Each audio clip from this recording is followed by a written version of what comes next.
So, that was done. That's one lock accomplished. So let's move on to the next lock. Where we last met... Okay. Alice had just been found murdered. Well, she was found dead. And Clover was basically saying, I'm going to kill every last one of you if no one confesses. And then after her countdown, it went to be continued. So, let's pick up from there.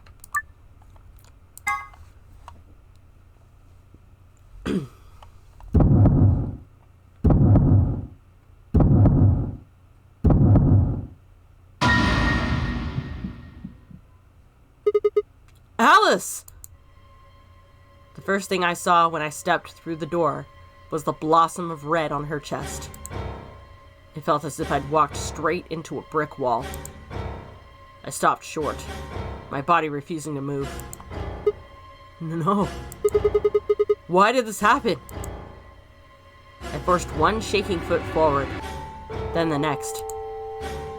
My legs began to buckle, and I put a hand against the wall to steady myself as my heart thundered in my chest. Calm down. Calm down. This looks pretty bad, but you don't actually know anything yet. Yeah, that's right. Maybe it's not too late. Maybe we can still save her. Then, at last, I pressed my fingers to her neck, and those hopes were dashed.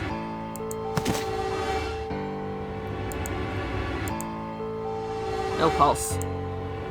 Clearly, she wasn't breathing either. Her pupils had dilated hideously, making her face seem somehow inhuman. No. No, it can't be true. Why? Then I noticed it.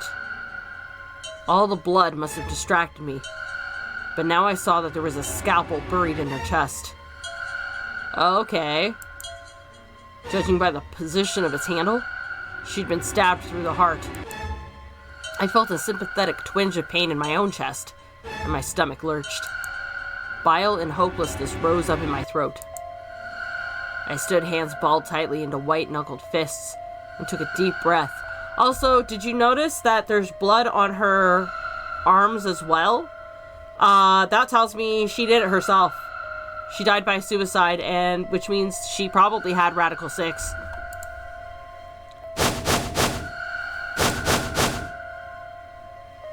All around the room were the rest of the Nonary Games participants, except, of course, for Quark.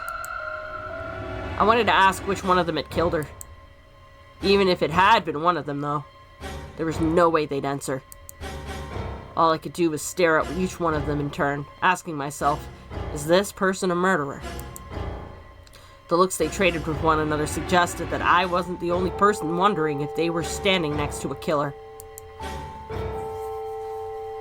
An unsettling silence filled the room. Clover was the first to speak. Who did this?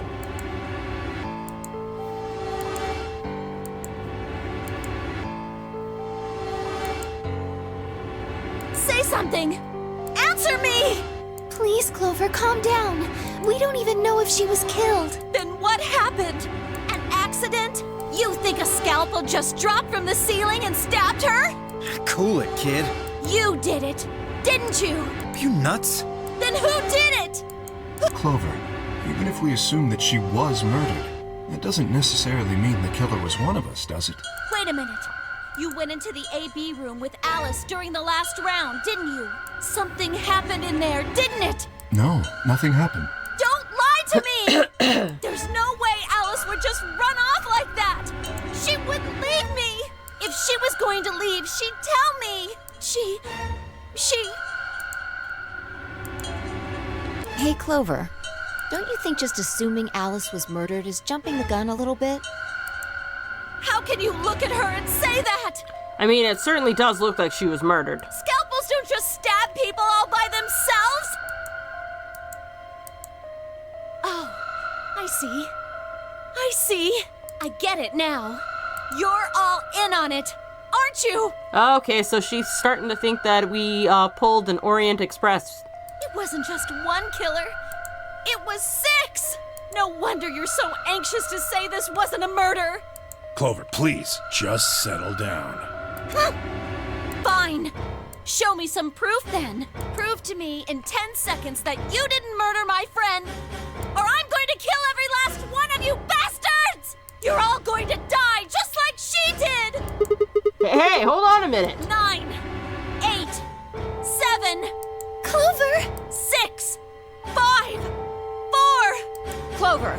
3, 2, 1. And the flashback happens.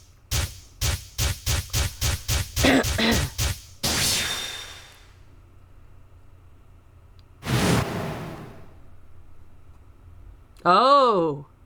Those infected by Radical 6 eventually develop a powerful urge to die by suicide.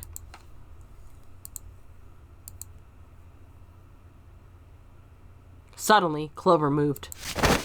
I leapt forward and clamped my hand around her wrist. What are you doing? Clover, listen to me. Alice wasn't killed. Nobody murdered her. She took her own life. What? No, there's no way she'd do that. It's true. She stabbed herself in the heart with the scalpel. All right, where'd she get the scalpel then? Well, I did hear someone come into the infirmary right after the AB game ended.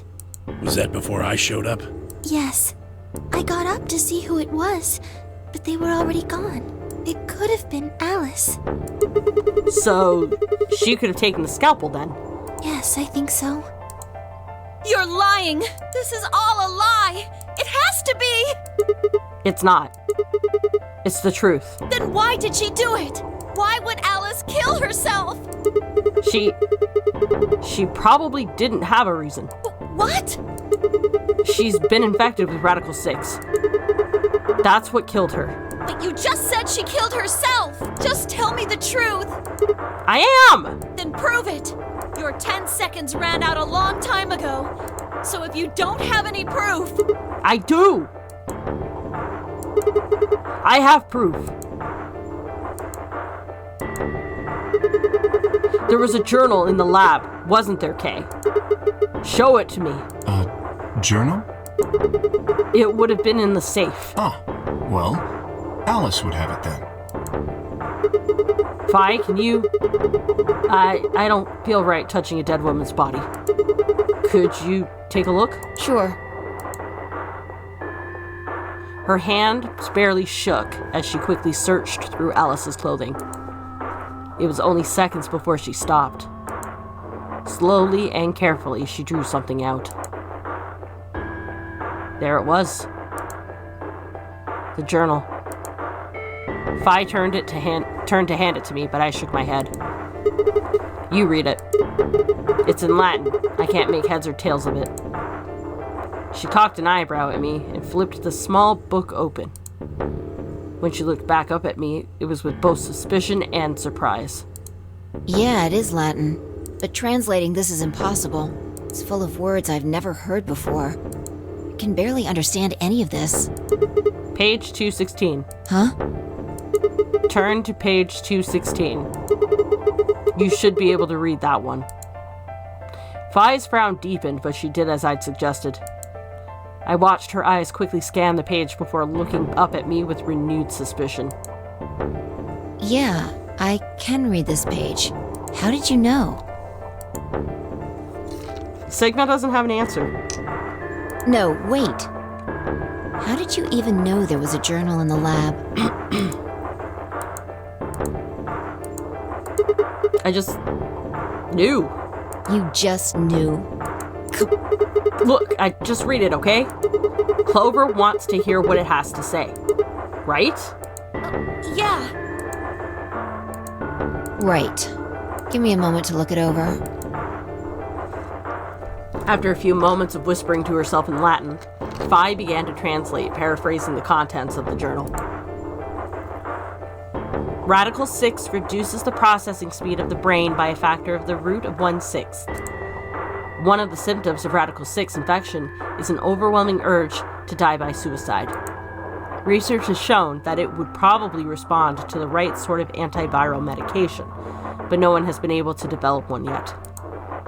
Nearby towns are filled with corpses of people who took their own lives. The uninfected have only barely managed to survive and have been sent into underground shelters supervised by the government. Oh Lord, please, let their future be a bright one. Vi shot the journal with a soft slap.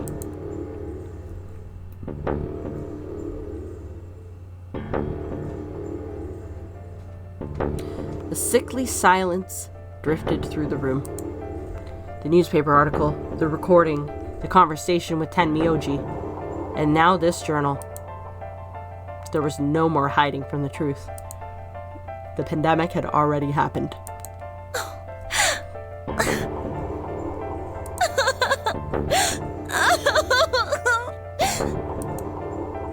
All of Clover's rage suddenly dissipated, and she collapsed to the floor, tears pouring down her face.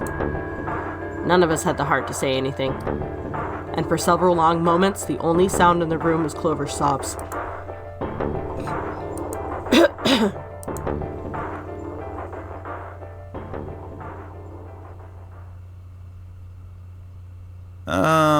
We've got a problem. It's almost time for the primary doors to open. Yeah, only 10 minutes left. Sorry, but I'll be taking Alice's bracelet.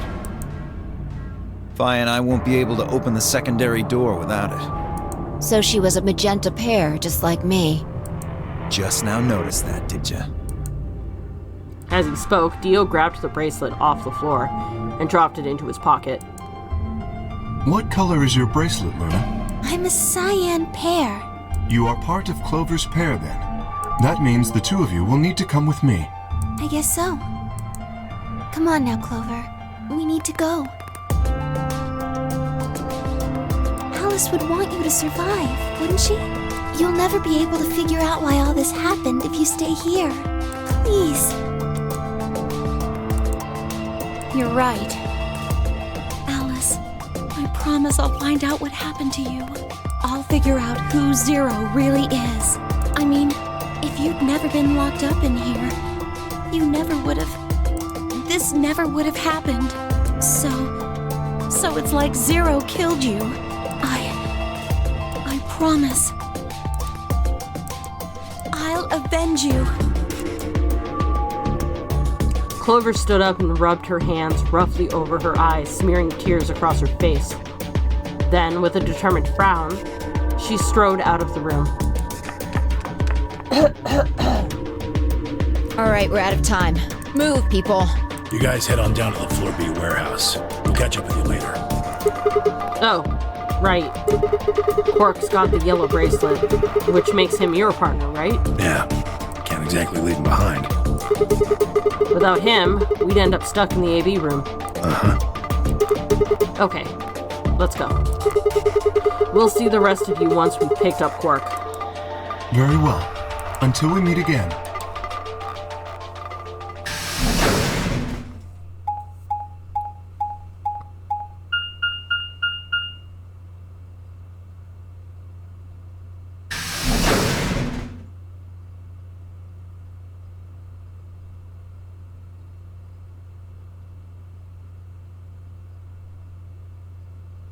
Quark, you're awake!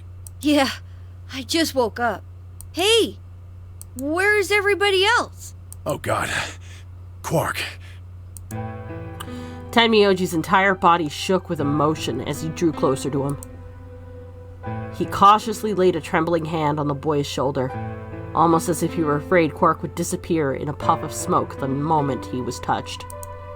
When Quark proved to indeed be corporeal, Tenmyoji let out a cry and threw his arms around him. What's wrong? Are you okay, Grandpa? It's nothing. Nothing's wrong. I'm fine. But... Quark gave him a puzzled look. Tenmyoji didn't even notice. His face was a mixture of happiness and relief, and I could see tears twinkling from the wrinkled corners of his eyes. Not according to this still screen. It's tracked down his face, and he's like a blubbering mess. Which is understandable, given all that they had been through. All traces of his usual gruff stoicism had vanished. I didn't want to interrupt such a happy reunion, but we were running out of time. Still, Tenmyoji deserved a few minutes. I left them alone.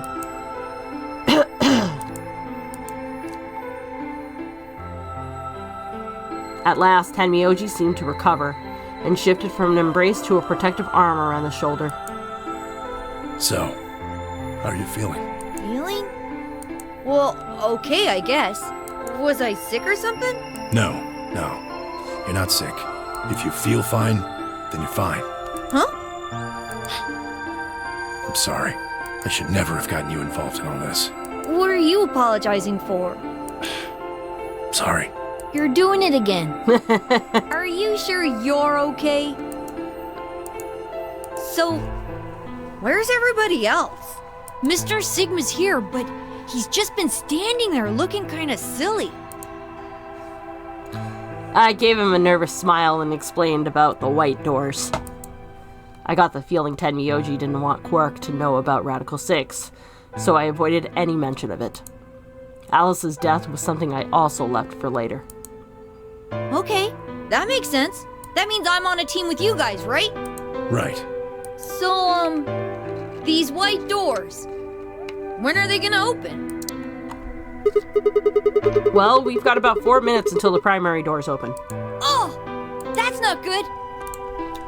We need to hurry, come on! How do we get to the Floor B warehouse? Okay, we're going. Follow me.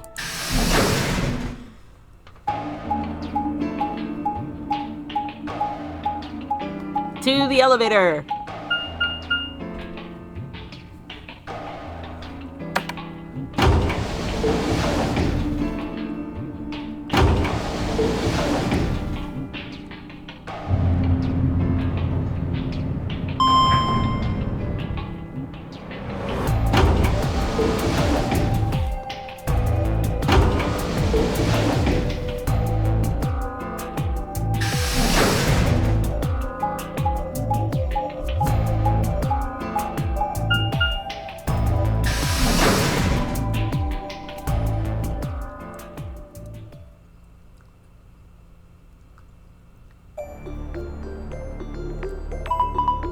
Just in time.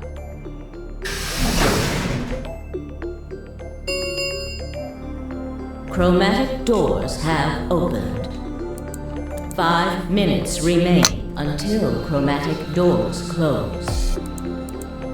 You're late. Where the hell have you been? Quark? You're awake!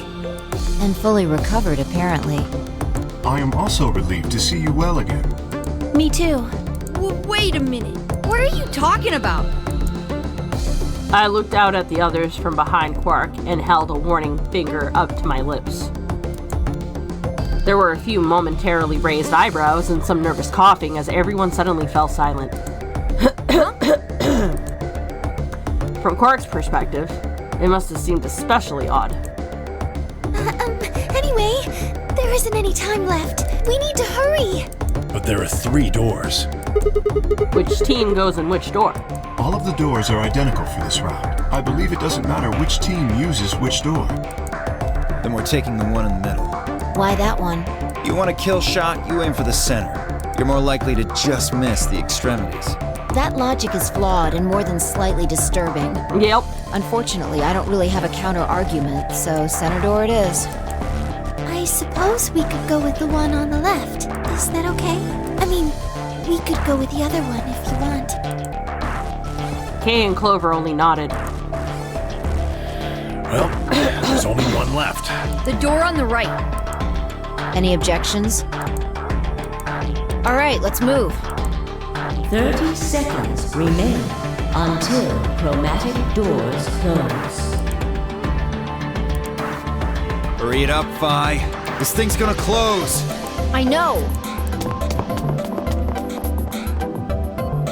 It's time we were going as well. Right. Sure.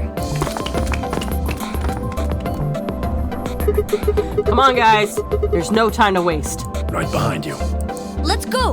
2, 1, 0. Chromatic doors closing.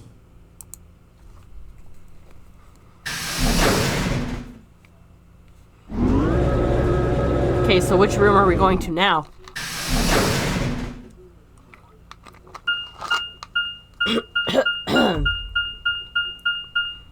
Oh, the director's office.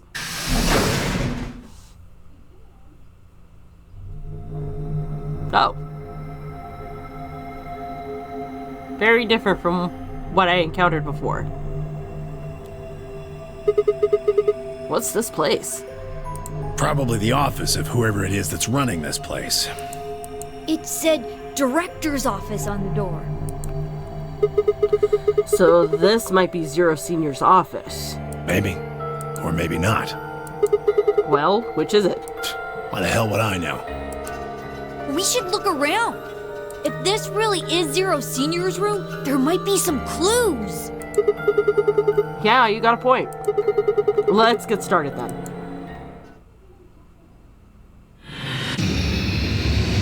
It's puzzle time! So first things first, let's start examining shit. What's this? I checked it out earlier, but I think it's just a business card holder. A business card holder? Yeah! It's a file where you put business cards. They've all got these weird shapes on the back. I think maybe if you line them up in a particular way, then you'll get some sort of hint. Place the business cards in the correct order. By clicking one business card and then another, you can swap their positions. Well, I guess we can give it a shot. Except we have no clues. I don't get it. Maybe you don't have enough information. Ah! It's not opening. Is it locked? Yeah, looks like it. I don't see anything that looks like a keyhole, though. There's this diamond-shaped hole in the middle, though. Do you think we're supposed to stick something in there? Probably. We're gonna ignore the computer for a quick sec. What's this thing? One of the training machines you see in late-night infomercials? I think it's a facial recognition device. Oh, what? You put your hand on either side and hold your face in front of that lens. Then it checks your face against whatever it's got in this database. Oh. Huh. How did you know that? I'm in the salvage business. Every so often, one of these babies shows up. It doesn't look like it's turned on. Yeah, nothing happens when I put my face in front of it. There's something to the right of the lens over there that looks an awful lot like a keyhole. We had a key for it. You think maybe we could turn it on? I assume so. Okay, so moving on. A balloon. You want it, Quark? I don't need a balloon. I'm not a kid. Really? How old are you? I'm 20. You fucking smartass. What? No way. Gotcha.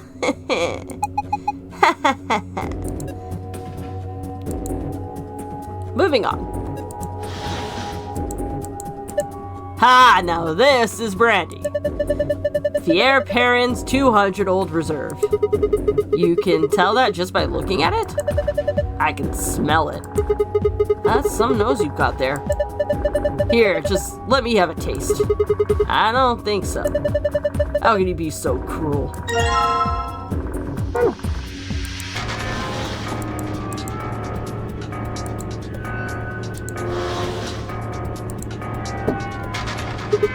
Huh? Oh, I didn't actually mean to do that, but okay.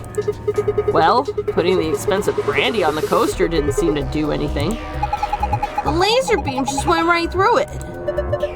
Hey, what the hell do you think you're doing? If you keep frying it with that laser, you're gonna ruin the brandy. Put it out of there right now. Hey, fine, sorry.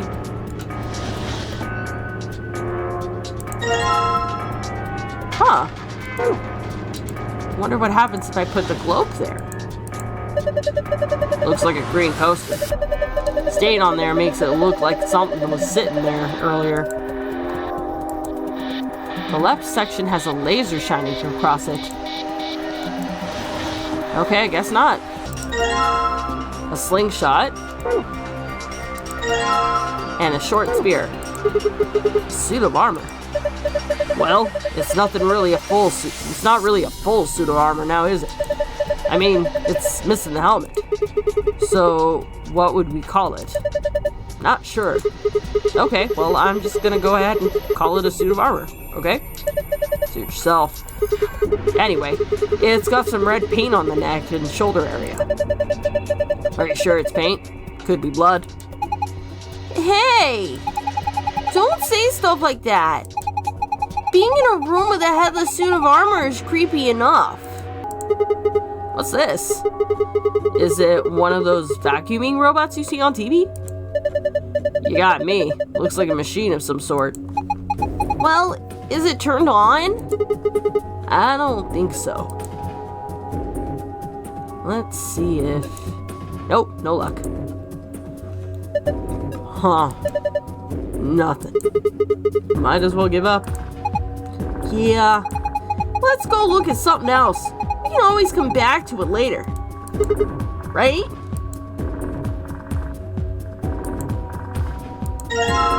Tablet? It looks like a tablet. Does it work? Nope. There's an empty slot on the back. So it doesn't have a battery. Guess not. Then maybe if we can find a battery, we might be able to turn it on. Yep, there we go. Huh? This is cheap brandy. Alcohol this bad shouldn't even exist. So I think it's best if I dispose of it safely with my... I'll be taking that.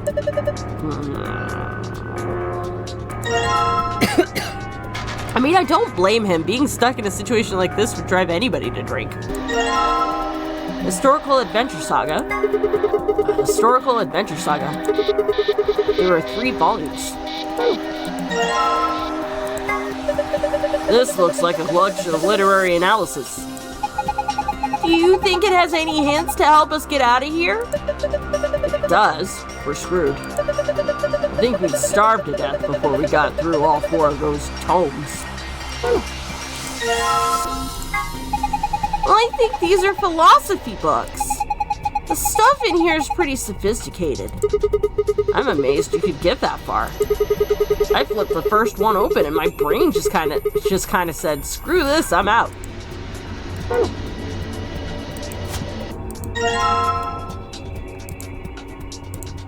A bookshelf. There's some paint inside of it. There's red paint on the wall. It looks like there's an outlet right next to it. Why would somebody put an outlet this high up? Well, it's probably not an electrical outlet. What is it then? I think you're supposed to insert something into it. There's a paint on the wall here. Next to the paint is some sort of jack that looks kind of like an electrical outlet.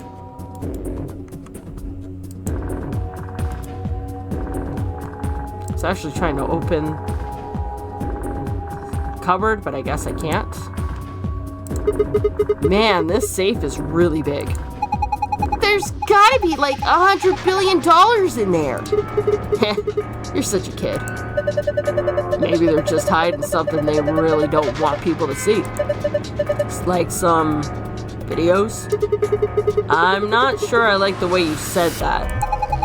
Let's just open it up and find out. Ugh, I don't think. See? Is it locked? Yeah. There's a circular input panel on the top of the handle.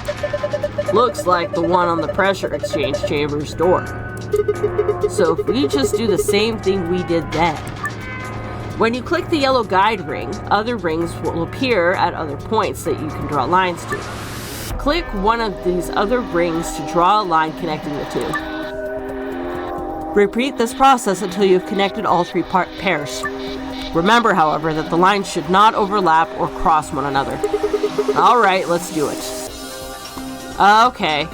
Except we don't know the combinations. So we're gonna quit. I don't get it. How do I know which colors to connect? If you don't know that, you're probably missing some information. Hey! What's up? What about that globe? Globe? Yeah, what about it? Hey, a globe. Doesn't it look kind of weird? I think somebody glued a piece of paper to it. Let's see if we can get it off then. You have found a world map. To view it, visit the File tab in the archive. Okay. Guess that's what we'll do. Okay. So, we are looking at purple to yellow, white to blue, and green to red. Okay, so as we said, purple to yellow,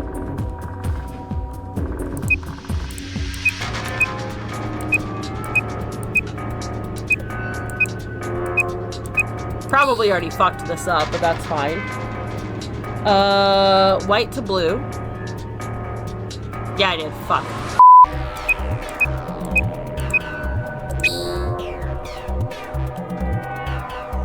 Green to red.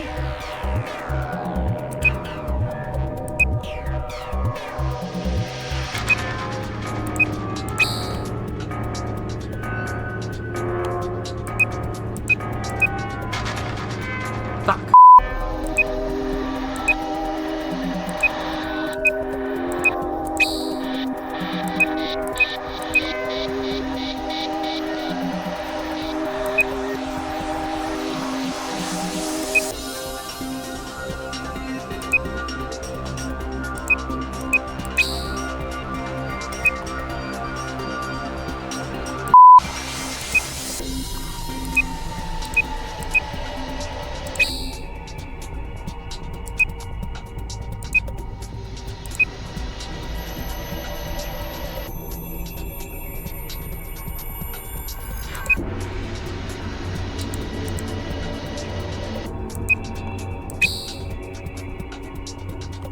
Eventually.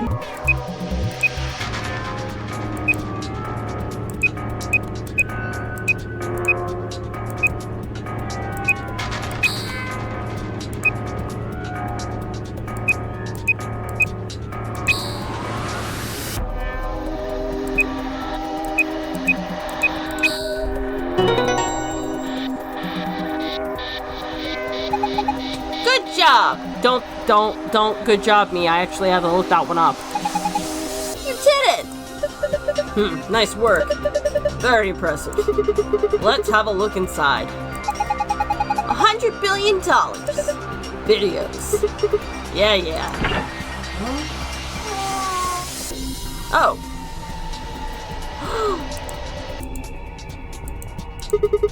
Sorry, guys. Looks like all we got is a binder and a deer. So, a binder. Wow! What the hell is this? Is Zero just making fun of us? Alright, so there's a binder in the safe. It's got 2 pieces of paper in it. You have found page 1 of the business card instructions. You can review it in the archive. You have found page 2 of the business card instructions. You can review it in the archive. Okay, so there's that. That's awesome. The deer's looking at me, Grandpa. Buck up, it's a fake. A mounted deer. Poor deer. Take a closer look. Think it's just a replica. You mean it's fake? Yeah. Whew. That's good to know. You know, there's some red paint on its neck. It's also got 2 pegs on the back of its board. Maybe we're supposed to put it up somewhere? That is exactly what we're supposed to do, Quark. Well, looks like you were right. It's a mounted deer.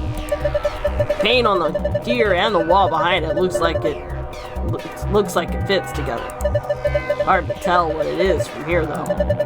Maybe if we look at it from another angle. Okay. So in the meantime, let's take a look at those, notes that we just picked up. Bob, Chris, John, Tony, Ian, Michael. Ooh. So I think it might literally be the answer. Women are requesting the following positions. Carol likes being on the left.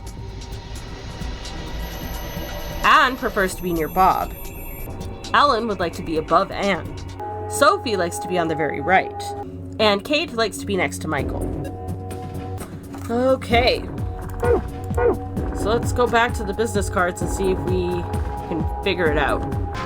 Okay, so we know Bob is in this corner here. Chris is here.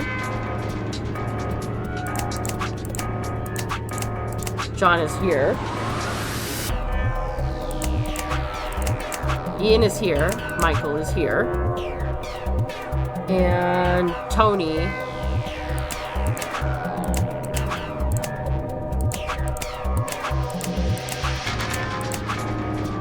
is there. So, Carol wants to be on the left.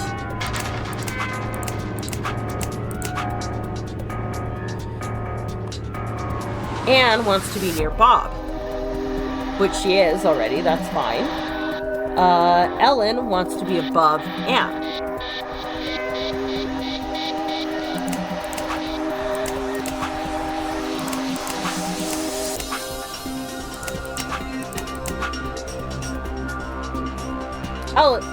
Sophie wants to be on the right.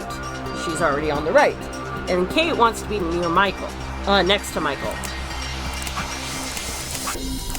Oh, cool! Got it! Hooray! I think this is right. Then let's look at the other side. Maybe the shapes look like something now. Okay, let's have a look at the back of the business cards. Book 334. Okay. It says book 334. What does it mean, though? Well, a book is a bunch of pieces of paper that are bound together with... Oh, you smartass. I know what a book is.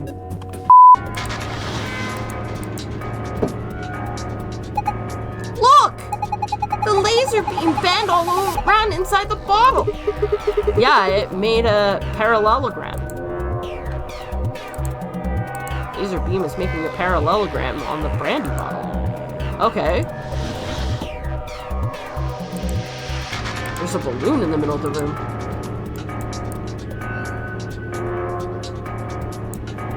So what am I supposed to do with the balloon? I wonder what happens if I put the expensive brandy here. I tried putting the good brandy on the coaster, but the bottle of expensive brandy has some red paint on it. I think the red paint on this bottle has something to do with the red section of the wall. Maybe it's part of a letter. Can't tell from here. Maybe if we look at it from another angle. Okay, so how are we supposed to look at it from a different angle?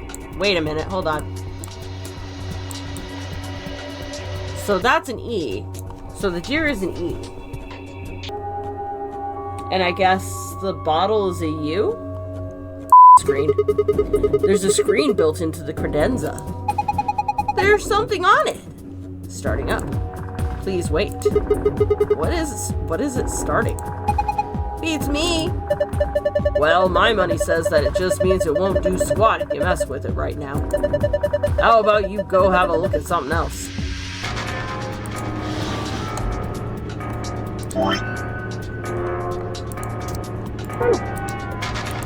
Right side of the credenza. There's nothing in here. Okay, so I guess I can't put that there. What about the slingshot?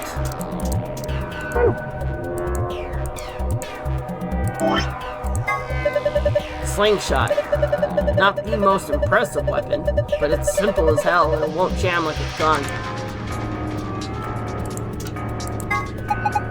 So he's got a spear instead of a sword. This is a really short spear, though. If you look at the tip head on it, it kind of looks like a diamond. Oh, so this is the key. A diamond, huh?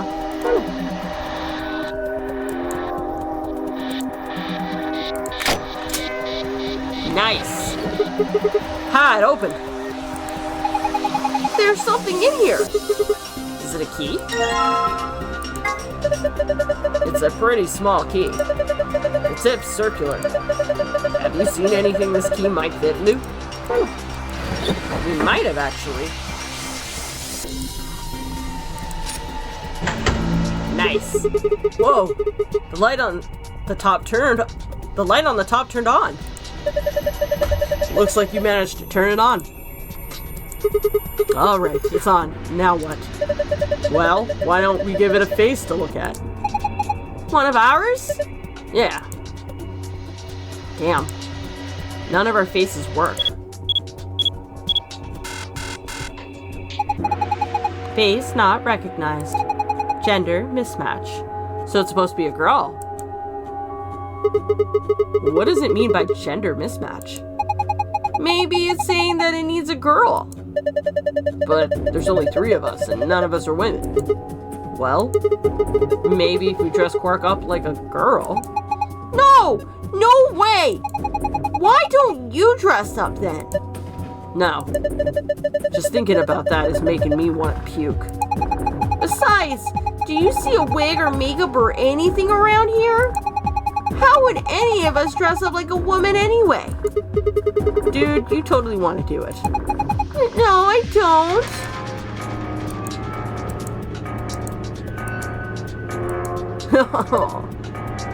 Hey, wait a minute. Maybe. What is it? Did you have an idea? Well, it can't hurt to try. Yeah, definitely worth a shot. How long has he had that in his pocket? Looks like a piece of paper. No, it's a picture. Oh yeah, I remember him looking at that in the infirmary. Guess it's worth a shot.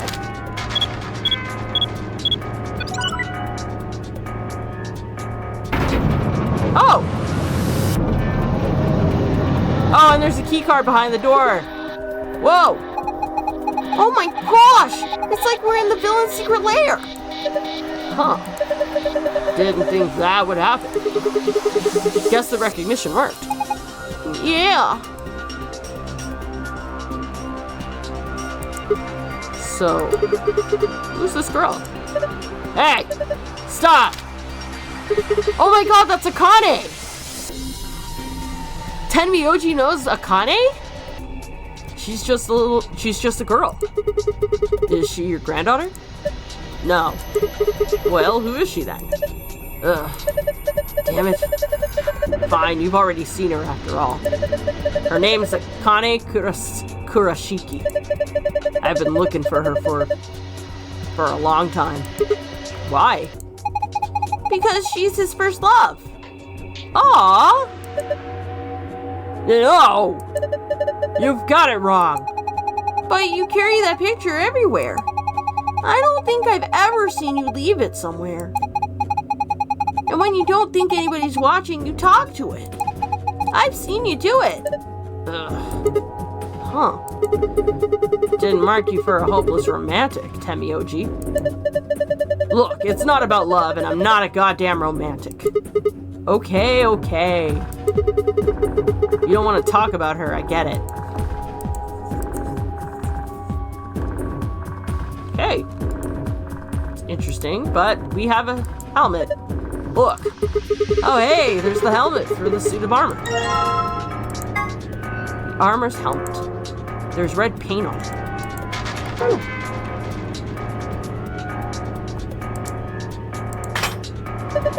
Yes, that suits him.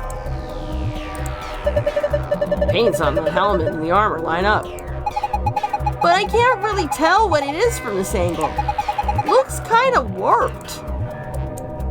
Paint on the helmet and armor look like they line up somehow, but I can't really tell what they're supposed to look like from this angle.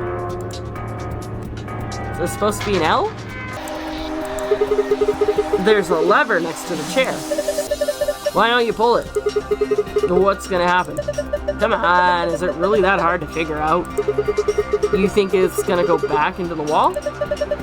Pull the damn thing and find out.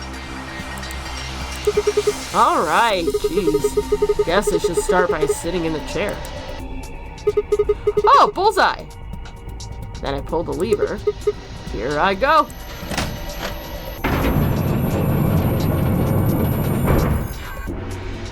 And a P. And a battery. Looks like there's something on the table. Is that the battery?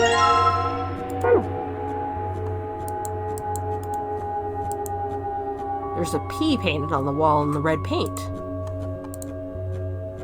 If I pull it again, the chair should turn back around. Right? Ah, whatever. Not like I have a choice. Ha!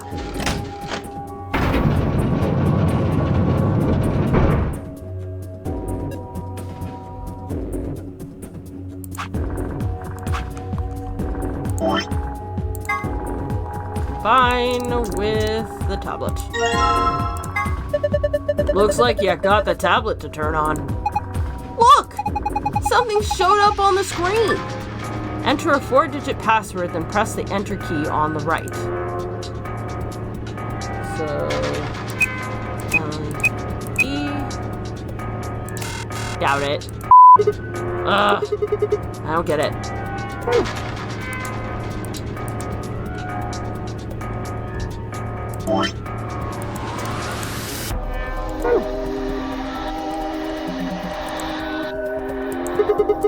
You must be feeling tired, Tamiochi. All the excitement can't be easy for someone of your age. Why don't you sit down for a bit? I'm not so old I need the likes of you worrying about me. That's so. Well, I think I'll just have a seat then. Ah. Oh? What's that? You think maybe it's an eye? Watching us? I don't think so. I think it's a target. Like a bullseye? Yeah. You're supposed to shoot it. Shoot it with what? Don't be an idiot. You've already got what you need. Okay, I'll just use this slingshot to... Whoa, hold on there. Do you actually have something to fire? Oh. No, I guess I don't. What are you gonna shoot it with, then? With mind bullets. It's called telekinesis, Sigma. And anyway, I figured that'd slip your mind like everything else. Here, I grabbed this off the floor earlier. Take it. Oh, this is the key we used to start the facial recognition device. Thanks, man. Guess I don't have to use my special psychic powers after all. Here it goes. Aiming. 3, 2, 1. Fire! Whoa, nice aim. You got it right in the center. Later. You were supposed to put the books in a specific order?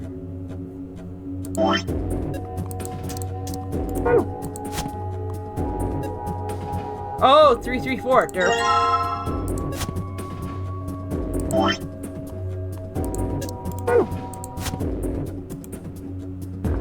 Oh, that's an H. Help! That's the password. Nice. You did it! Good work, Sigma.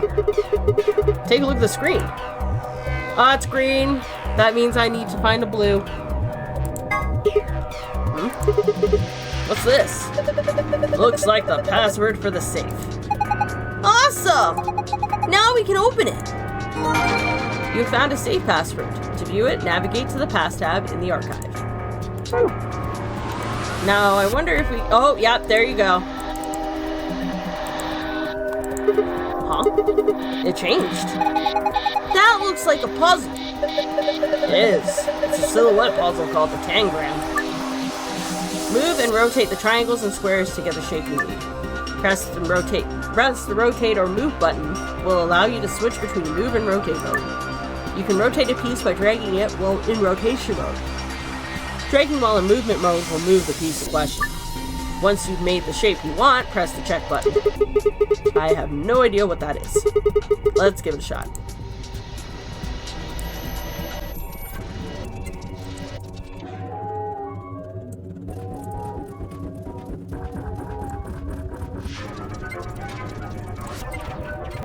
I have no idea what I'm doing, just FYI. So much later that the old narrator got tired of waiting and they had to hire a new one.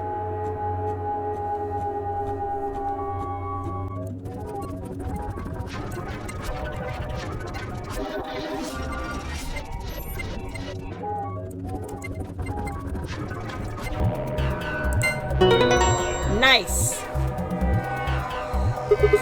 Oh yeah! Who's the man?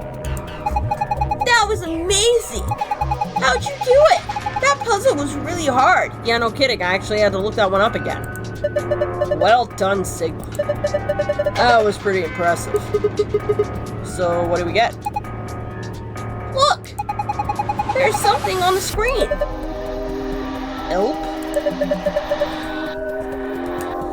IILP? What does that mean? The screen says ILP. Okay, so what am I supposed to do now? Oh! Okay, that's the next password. Phew! Looks like it worked. Good job. That was awesome! Screen changed. Hey! It looks different than before. The symbols are different, and they're in different places. You have found a safe password. To view it, navigate to the Pass tab on the archive. Okay. A safe, just like before. There's gotta be a way to open it. Should we just punch in the password?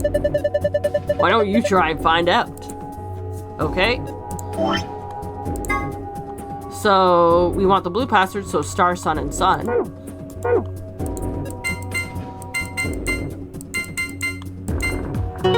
Got it. Good job! It opened! Good work.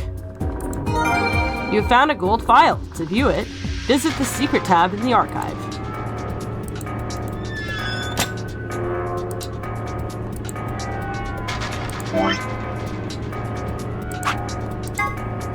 Next is Moon, Moon, and Sun.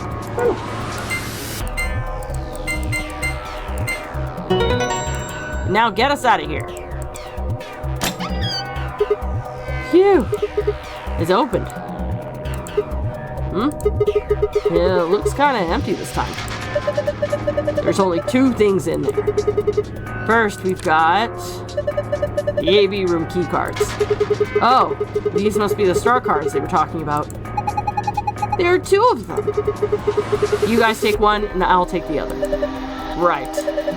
We're a pair, so we only need one for the 2 of us. And the other thing is the key, as usual. Yes! Now we can get out of here. Great. No point in sitting around. Let's go.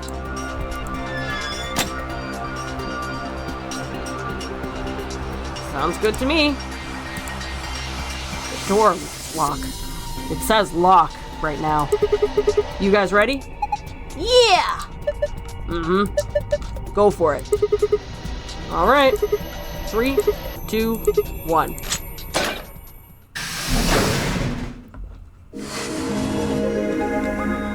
We did it.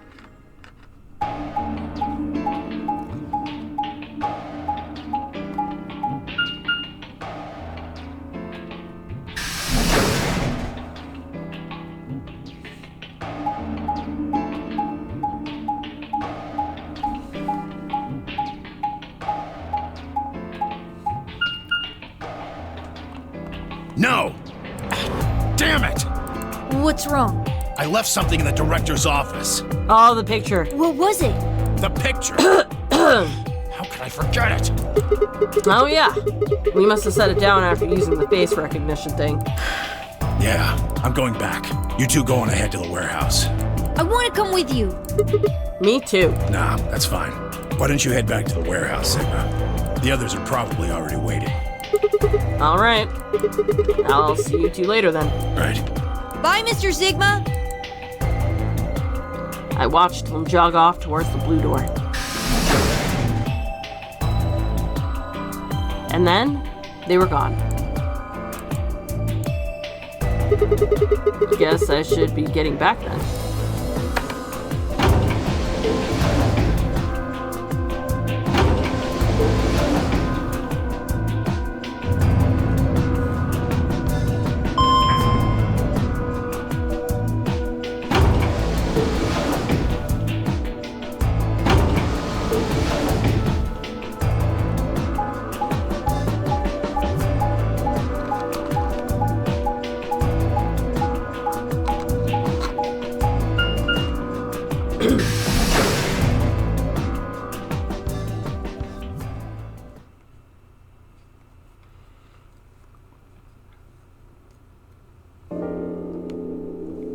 I stepped into the warehouse to find all the other teams already there.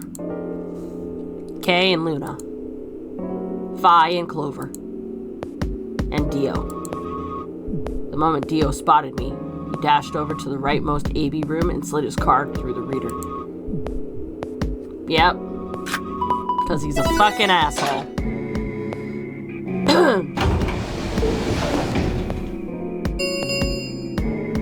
An ambidex gate has been opened. 45 minutes remain until ambidex game polling closes. As he turned to look at me, I swore I saw a flash of a smug grin. There. Happy? This time I waited for you to get back before I opened it. You see? I can be considerate. But Temioji and Quark aren't here. Yeah, where are they? I guess they forgot something back in the room we found. They ran back to grab it real quick. And they'll be here in a few minutes. No big deal.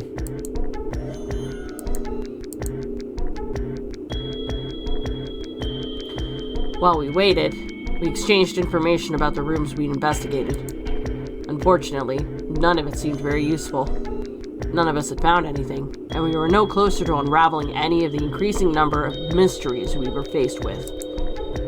With that discussion exhausted, we sat down to wait.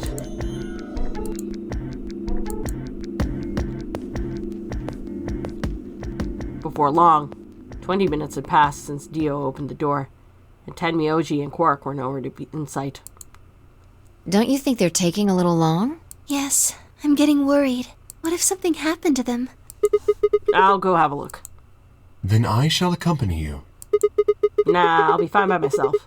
It's not that far anyway. Just don't look into the abyss too long, or you might become a monster. I don't think... Okay. Look, I'm just gonna go to the director's office. I'll be right back. No big deal. Right. See you guys later. I gave a quick goodbye wave and stepped out of the warehouse. Don't tell me they're dead.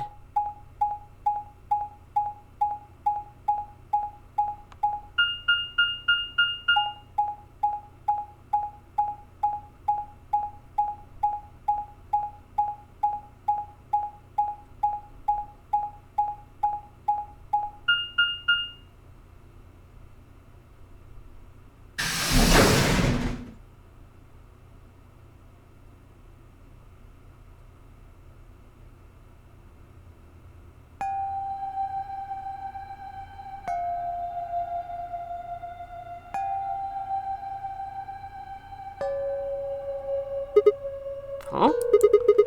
That's odd. There's nobody here. The picture's gone, though. Tenmyoji and Quark must have been here then. I laid out the floor B map. They must have taken the door that faces the warehouse. After that, they probably went through the warehouse and out the blue door to the elevator. Yeah, that's a much shorter route. On the other hand, I came through the red door, which is kind of the long way around. Huh. Looks like we managed to miss each other perfectly. Well, this was a huge waste of time. Shoot. Might as well head back, I suppose. I packed up the map and was headed towards the door when... Huh? There was a light on where there hadn't been a light before. What? Why is that thing on? We messed with it earlier, but nothing seemed to work. I felt a sudden wave of inexplicable, nauseating dread. The light stared at me. I swallowed and edged cautiously towards it. The machine was in arm's reach now. I stretched my hand out toward it, slowly. Slowly. So, you finally made it. No. You're... I am Zero. I was the one who brought you here. You undoubtedly have as many questions for me as there are stars in the sky. As you can see, however, this is only a recording. I will therefore be unable to directly answer any questions. Ask if you wish, but I cannot respond. Ugh. I considered taking a swing at him, but decided that was spectacularly futile and kept my balled fist at my side. Now, where to begin? There are many things I wish to tell you. But unfortunately, our time is limited. As such, the information I can provide is also limited. I have chosen two things of great importance to tell you. Okay. First, I will tell you about termites. In retrospect, I suppose that's a rather odd thing to say. Yeah. I imagine you look rather bewildered right now. Yep. Perfectly understandable. The person who kidnapped you and threatened you with death is lecturing you about insects. I suspect it hardly seems fair. Nonetheless, this is very important. In a way, it will determine your fate. So I ask that you listen carefully. Have you ever seen a termite mound? They are splendid structures. Some might even call them works of art. Termites are natural architects, and their mounds are both structurally sound and make excellent use of space. So, are they following some sort of plan as they build? Are there termite blueprints, detailing which room goes where? Probably not, no. No, of course not. Instinct. Each termite is simply an oblivious cog in a tremendous machine programmed by millions of years of termite DNA. It is doubtful an individual termite has any idea what its contributions are helping to create. But a human does. We can appreciate the elegant forms of their alien cathedrals. We can see the simple beauty of their perfect functionality. We can understand the splendid planning of their structure. In other words, only an intelligence of a higher order can understand the beauty of what the termite builds. Now, consider humans. Why are we alive? That's a good question. Why do we love and give birth? Why do we create? From where do our cultures spring? There are many theories, but no one knows the truth. We are oblivious cogs in a tremendous machine programmed by millions of years of human DNA. Okay, so basically we're the same as termites. Continue. No doubt you see now what this analogy is supposed to illustrate. Yes, I mean to say humans are not different from termites. Okay. We trudge through our lives with no greater understanding of our ultimate goal. You might say we don't understand what we're building. Only an intelligence of a higher order than ours can understand what we're doing.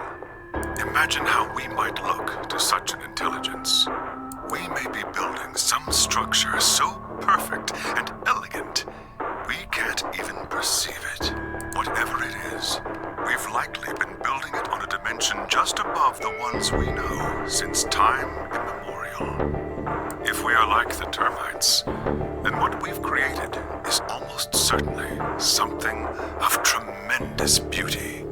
Okay. And you are about to catch a glimpse of it. Or have you already? What's that supposed to mean?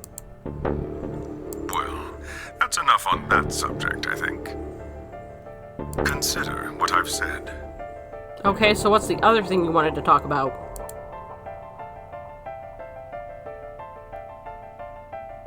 Now, let's move on to the second topic. It is somewhat more immediately meaningful to your life, and, in fact, the lives of several billion other people. I realize this is rather sudden, but I have a password for you. Oh, okay. Pen and paper? It is the password to disarm the bomb, numbered 1. What? What bomb? Why is this the first time I'm hearing about it? Bomb? Are you ready? Just a second. I'm ready now. I will only say this once. Okay. So pay close attention. Right. The password to disarm the number 1 bomb is BQZ RGJ DXR. DXR. I had no idea what he was talking about. What bomb? Was he saying there were bombs, too? If he'd guessed at my future confusion, he showed no sign of it. That is the last of the information this message was meant to convey. Before I go, however, I have a warning. Okay. You cannot tell any of your companions what you heard or saw here. But why not? If you do, you will be penalized. Oh, for fuck's sake. Immediately. Oh. So then, here's a question. How would you know that I told anybody? I hope we will meet again someday. We would have much to discuss. Wait! God damn it! You can't just spout all that crap and disappear! I found myself yelling at empty air. The hologram had disappeared. Ugh. What kind of an idiot does he take me for? Termites? Other dimensions? How could that have anything to do with kidnapping us? Shit! I kicked out at a nearby shelf. 10 minutes remain until Ambidex game polling closes. Oh, fuck. All players, please enter your votes. If no vote is recorded before the deadline has passed, any non-voting parties will automatically ally. Unless we are all the same color, at which point we all get penalized. Ah, crap. I need to get back. Not like there's any point staying here. I spun around and ran out of the room, toward the warehouse.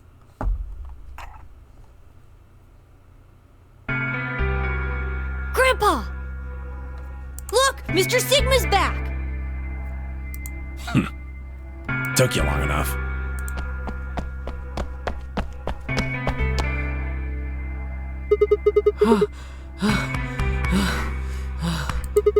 Where are the others? In the AB rooms.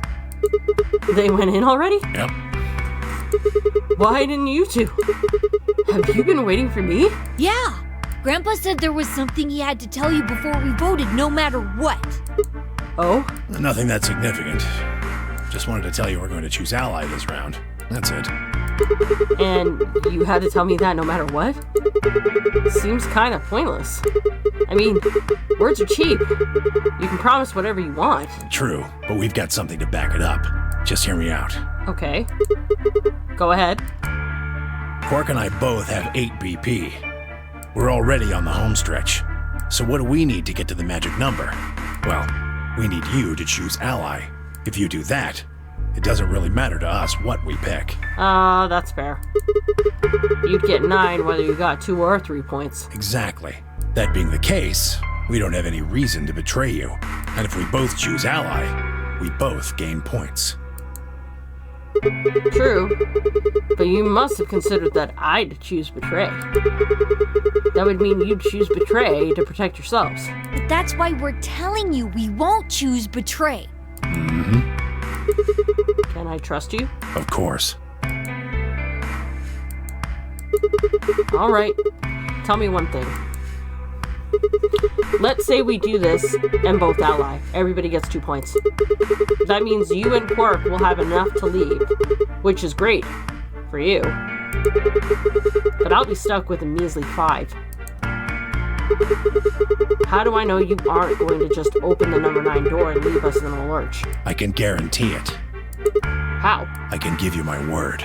I will not open the number 9 door, even if I have enough points to do so. And what about Quark? I swear it. We aren't going to abandon everybody else just so we can escape. I swear too. Okay, good. That makes me feel a little better. 'Cause loopholes and all that. I promise. Man. So all you've got is a promise, huh? When I make a promise, I keep it. Trust me. Please! You've got to trust us!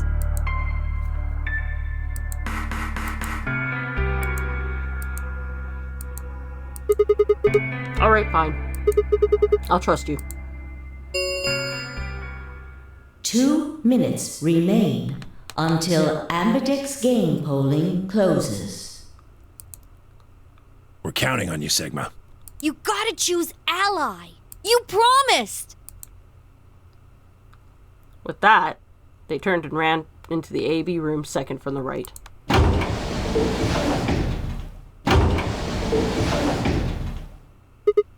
Well, I guess I should get moving.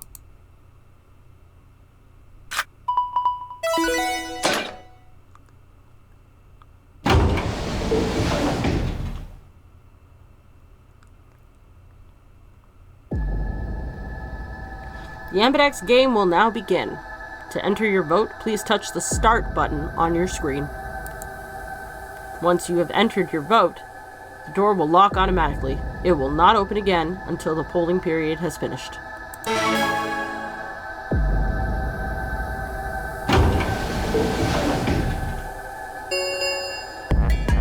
One minute remains until Ambidex game polling closes.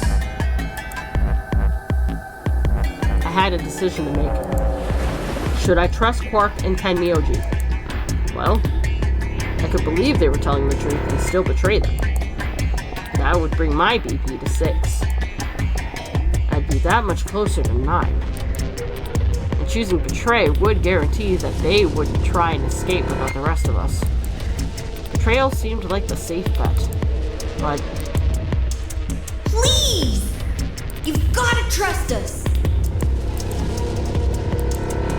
You've gotta choose ally! You promised!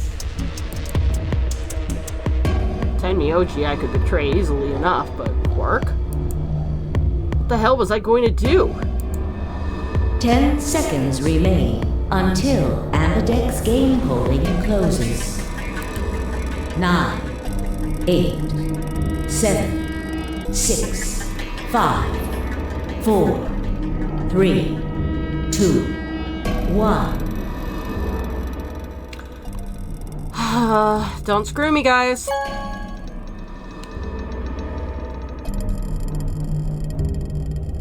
Round 3 of the Ambidex game has been completed. Results will be displayed in the warehouse. Thank you for your participation. Ambidex gates now opening.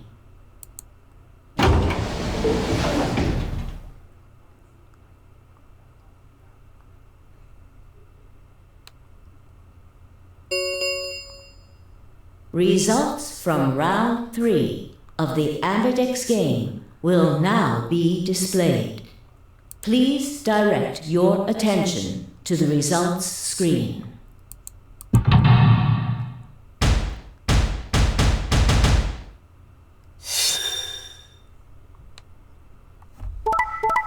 Yep. Oh. Fuck! You motherfuckers! Points have been assigned or subtracted accordingly. Please check your bracelet to see your updated bracelet points.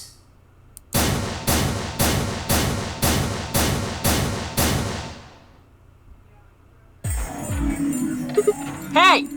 What the hell, guys? Why'd you betray me? Quark had nothing to do with this. I made the vote. Grandpa. Alright, fine. Why'd you break your promise, Tenmyoji? I only promised you one thing. We wouldn't open the number 9 door, even if we got 9 points. What? So, you're not gonna leave? Not what I said. Of course we're going to leave. Oh, fuck. What? Look, see Clover over there? What? Don't tell me. Yeah.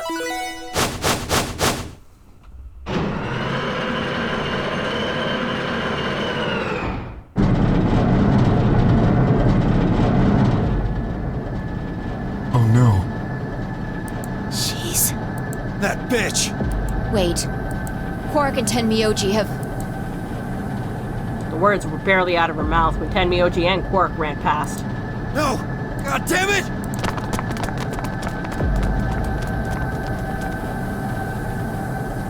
Clover, are you really going to leave?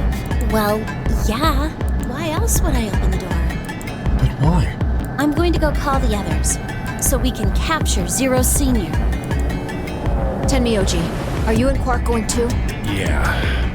Sorry about that. Sorry, everybody. So Sigma, happy? I kept my promise. Clover opened the door, not me. Like hell I'm happy. That's some shady shit, Tenmyoji. You say so. I have to get out of here, and that's that. He's gotta pay for what he's done. He? Zero. You mean you know who Zero Senior is? Yeah. No point keeping it a secret now, I suppose. I know exactly who Zero Senior is. Okay, so tell us. What? Except he's only got 9 seconds. Fuck, he's not gonna tell us.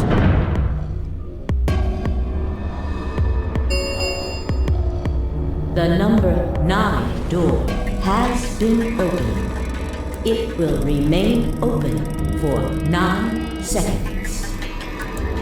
Let's go. Come on, guys. Time to move. Right. Oh, wait! This is for you, Mr. Sigma. Quark held something out. I looked down to see 2 pieces of folded paper. What is this? It's a letter. I wrote it in the director's office before the AB game. I wanted to tell you what kind of guy Grandpa is. So, read it, okay? It's not gonna change the fact that he screwed us, kid. He pressed it into my hand. See you later, Mr. Sigma. Then he turned and ran towards the door, Tenmyoji and Clover following in his footsteps. I was so surprised by the letter that I didn't even try to stop them. Before I could think of anything to say. See you. Goodbye.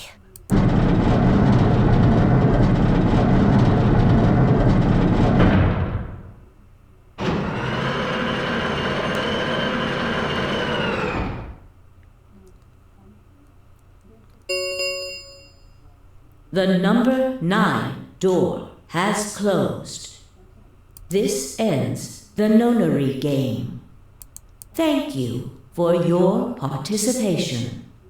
As the game is over, all doors other than the number 9 door have been unlocked. Escape is not possible. Please enjoy your stay.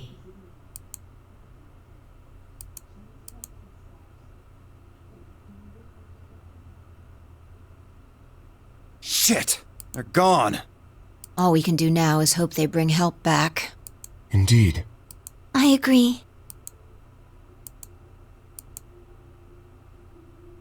I looked down at Quark's letter and slowly unfolded it. His handwriting was still slightly uneven, but he'd filled both pages with writing. I began to read. It was a really stormy day when he found me. He said the rain was coming down so hard it almost hurt, but somehow he managed to hear a baby crying. I guess I must have been crying pretty loud. He took me home and did his best to raise me, but he'd never been married or had a kid before, so I think it was really hard for him. He couldn't figure out how to mix the formula, so he was always carrying the directions around with him. Also, I guess I was a pretty picky eater, so if he didn't get the water to formula ratio just right, I wouldn't eat it. I guess I was kind of a pain, huh? But he didn't give up, and now here I am. When he found me, I was really, really small, and he was worried that I might not make it. That's why he named me Quark. A quark is a really, really small thing, and I was really, really small too. Grandpa didn't need to worry though, because it turned out that I was pretty tough. When I was 1, he forgot I was sleeping in the bed of his truck, and he drove off. I rolled out and went off the back, and I didn't even get scratched. I started walking when I was 2, and when he wasn't looking, I fell down the stairs. I didn't get hurt then either. When I was 3, I got really sick. I had a super high fever for a week, but eventually I got better. I guess you could say I'm pretty lucky. Anyway, I didn't really have any more accidents after that, and I was a pretty healthy kid. By the time I was 6, I'd started helping Grandpa out with his work. His job was to gather junk from abandoned buildings. Then he'd fix it up or pull out the useful parts and sell them. There were plenty of abandoned buildings, but finding good stuff in them was hard. You had to know which parts were useful, or you could end up wasting a bunch of time. Every time I'd find something, he'd explain to me what it was, how it was supposed to work, and how to fix it, all sorts of things. Usually, though, I just wanted to finish up work so I could go to the theater. The theater came to our town once a week in a wagon. They'd show old news and movies. I went every single week, but Grandpa only went once in a while, and he'd only go weeks when they showed movies. Methinks that more time has passed than what we think it is. Oh yeah, I didn't know that I'd been adopted until I was 7. One of the other kids on my block told me. I guess after Grandpa found me, he looked all over town to try and find somebody who'd take me. The kid from my block actually had a mom, and he'd asked her if she would take me too. I gotta admit, I was pretty shocked when I heard that. There weren't a lot of kids with parents around, so hearing that someone lived with his actual mom was pretty impressive. I was also kind of surprised that Grandpa had tried to get someone else to take me. Did that mean he didn't want me? The kid who told me about Grandpa trying to get rid of me was a real jerk. He was totally spoiled, and he'd brag to everybody about how he had a mom. He liked to come up to me while I was working and say stuff like, "Must be hard not having a mother." It had never bothered me before, but after I found out that Grandpa had adopted me, I started to think that maybe he didn't really want me. If I could work on my own, then he could get rid of me. I was scared to know the truth, so I never asked him. Then one day, he took me to the bar in our neighborhood. During the day, of course. He went there sometimes to drink scotch, but I'd never gone before. When we got in, he just walked up to the counter with that grumpy look he has and I thought, oh no, he's gonna make me work here. But I was wrong. I saw him pass something to the bartender, and then he picked me up and set me down on a stool next to the counter. The stool was pretty high, especially for a 7-year-old kid, and my legs just dangled off of it. It seemed really, really high to me, and I was pretty nervous. Eventually, the bartender came back over with a glass of scotch and another big glass full of something else. As I looked closer, I realized that the second glass was full of some sort of brown liquid with a scoop of ice cream in it. A root beer float. Took me a minute to realize what it was. A root beer float. I'd never seen one before. I was so surprised. Root beer was even more expensive than the nicest alcohol in the bar. To me and the other kids, it seemed more like an urban legend than a real drink. But there it was, right in front of me. I stared at the float. I still wasn't sure if it was real at that point, and then turned to look at Grandpa. He looked back at me. I didn't know what to do, so I turned to the bartender.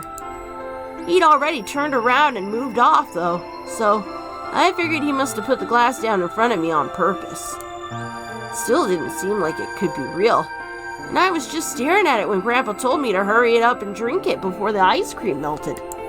His gruff voice sounded like an angel's. Is this really mine? He nodded. Words can't describe how awesome it was. I'd never tasted anything like root beer before. The creamy sweetness of the ice cream made my entire head feel light. I felt like the luckiest boy in the whole world. That's not an exaggeration, I really thought that. The root beer float was delicious, but what made me even happier was Grandpa. When I looked over at him, he was smiling. I know that's gotta be hard for you to imagine, but he really was. Right then, I didn't care whether he just found me or adopted me or not. He'd bought me a root beer float. That made me way luckier than some kid who had a mother but had never tasted root beer. Of course, after we left the bar, he was the first kid I bragged to. So Grandpa and I were doing pretty good. Until the fight. I was in a super bad mood that day. I'd torn one of my shoes that morning, and some old drunk guy had yelled at me. All the junk I found was totally useless. The day was almost over, and I was fed up, so I just grabbed some random trash and took it back to the house. When I showed what I'd found to Grandpa, he frowned. He started going through each thing I'd brought back, explaining why they were all useless. I got really mad and just yelled, "I don't care!" Then he got mad and I couldn't take it anymore. So I ran away. I was pretty upset, and I started thinking that maybe Grandpa had only adopted me so he could raise me to work and make money for him. After a while, I went and hid in an abandoned building, but by then, I'd started to calm down and think that maybe I should go back and apologize. It had started raining pretty hard, though, so I decided I should wait for it to stop. That was just an excuse. The truth was that I was nervous. Part of me knew I'd done something wrong, but I didn't want to admit it. The rain didn't stop, though, so I just sat there staring out at the gloomy gray sky. I imagined Grandpa coming to get me. It kept raining all night, and he never showed up. I gave up waiting and decided it was time to go home. I was about halfway there when I heard somebody groaning. At first, I thought I should just ignore it and not get involved, but I went over anyway, and it was Grandpa. He was totally soaked, and I could tell right away that he'd been there for a really long time. I yelled, and he opened his eyes a little bit. He smiled weakly and said he was glad I was safe. He'd spent all night out in the rain looking for me. I felt awful. Grandpa had been out in the rain looking for me so long that he'd collapsed. I was horrible. He'd heard me crying in the rain, but I hadn't heard him. As I ran to get the doctor, I promised whatever God might be listening that if they would only save Grandpa, I'd never ask for another root beer float ever again. He got a real bad fever, and his temperature wouldn't go down for days. The doctor said that if it kept up, he'd die. If he died, then I'd be all alone. There wouldn't be anybody left to care about me. The thought of that happening terrified me. Fortunately, I must have passed some of my luck on to my grandpa, because a week later his fever finally broke. I was glad he wasn't going to die, but I was also a little scared. What if he had decided he didn't want a stupid kid like me around anymore? My plan was to apologize as soon as you woke up. But when the moment came, my brain just stopped. Grandpa started to talk, and it took me a minute to realize he was apologizing. I didn't know what to think. He explained that he was an old man, and that meant he was probably going to die sooner rather than later. He was strict with me because he wanted to make sure I'd be able to make it out on my own after he was gone. But maybe he'd been a little too strict. All the things I'd worried about had been stupid and selfish. Grandpa cared about me a whole lot. He'd been worried when I ran off, and he'd gone out into the rain to look for me. I tried to apologize. When I opened my mouth, I just started crying. I don't think I've cried that much since I was a baby. But he just smiled and patted my head. I asked him if he'd ever regretted adopting me. His eyes got all wide and he said, "Of course not." He told me that he was looking for a really important lady, and because of that, he'd had to give up on pretty much everything else in his life. But when he took me in and started raising me, he felt like he'd gotten some of what he lost back. Holy fucking shit. Tenmyoji is fucking Junpei. I'm calling that right the fuck now.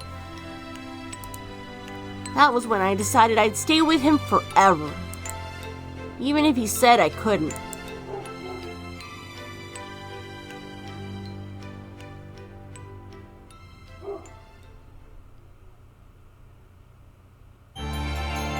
Oh, I wonder if this is Quark's ending.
Oh, it's the Tenmyoji ending.